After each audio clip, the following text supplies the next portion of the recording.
Preetha, it's such a pleasure to welcome you. Thank you. My pleasure to be here. Amazing conference. Congratulations again for chairing this. Thank you. Thank you. You carry an incredible legacy of your father. I think India's emergence in 21st century is synonymous with few companies that have been built from ground up, and one of the legacies, of course, is Apollo Hospitals. So there's a lot to admire and to appreciate what he has done. But you are carrying that legacy forward. My first question is on the young generation in India, who are very aspirational, who are very different from the generation that you and I grew with. And always in a hurry. Always in a hurry, but they're not looking for security, for good jobs. They are the ones who are willing to take great risk. In the past, entrepreneurs used to instill these values of taking risk. But now I think every other kid is a risk taker. Yeah. And how do you see that changing? Well, I think it's good to take risk because, we're moving in a very dynamic, in a much faster world. And unless we take decisions, I would call risk-taking more as decision-making. And unless you take decisions, you can't really achieve. So, for every 10 decisions you have to take, 2 or 3 of them may not have been the right ones. But, you have to make that choice. You have to take it. I think the ecosystem, the support system for youngsters to be able to take a risk, we should give. Like our generation should really support, the younger generation to take a risk, because only then will they learn. And if we're around to, help them when they fall to get up and run, then I think that would be a great thing to do. And that's what my father did with us. I didn't go to business school. I just learned on the job. I used to walk behind him and see how he handled it. And even today I go back to him when, something bothers me or I don't have an answer for it. And there are many times when he ticks me off and he says, you shouldn't have done this. So I think that respect for knowledge is a very important thing for growth.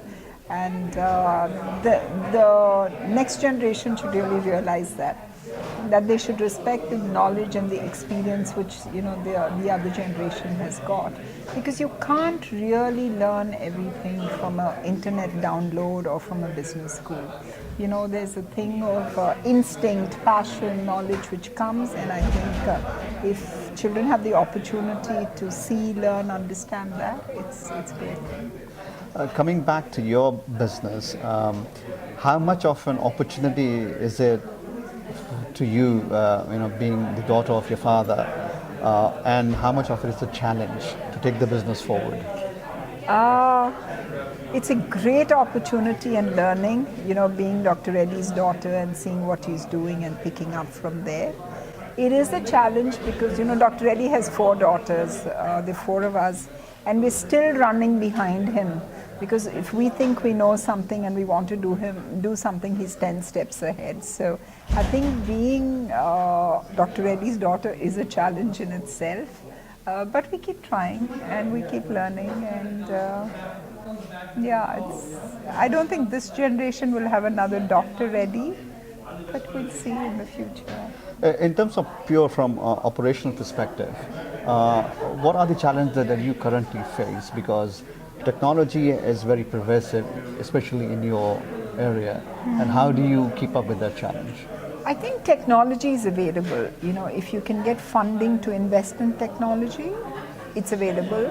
The problem, the challenge, which I think is scarce, is the manpower resource. We just do not have enough doctors, nurses, allied skilled workers to handle the need in our, not only in our country but even in the rest of the world.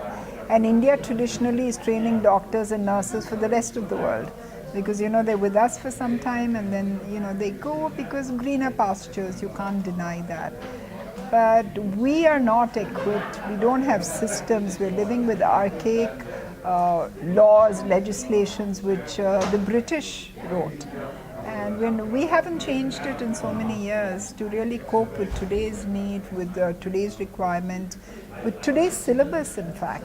When technology, when simulation is available, it doesn't mandate that we have a simulation center in a medical school, and I don't understand that. So I think we need to change things around to cope with today's challenges.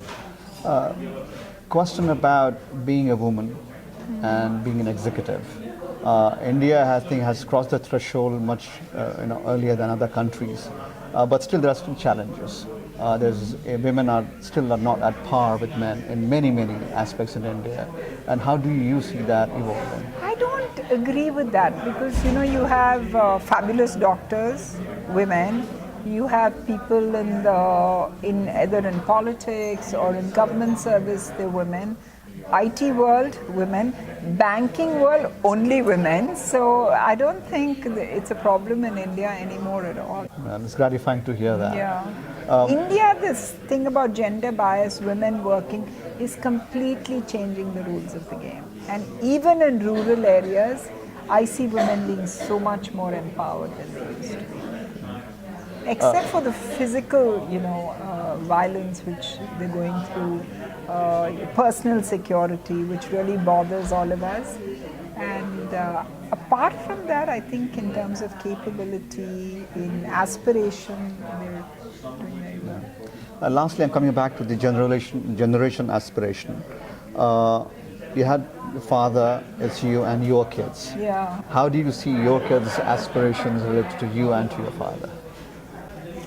The children admire my father, and there's a little story about my younger son. We celebrate my father's birthday as Founders Day in the organization, and all the staff get together, and it's a big thing with us. So when he was really small, we said, come for Founders Day, and he said, no, I want to have my own Founders Day. So I think that's the way the children are. They want to build their own businesses, they want support, they want encouragement from us, but that's the way it is. Preetha, it's a pleasure.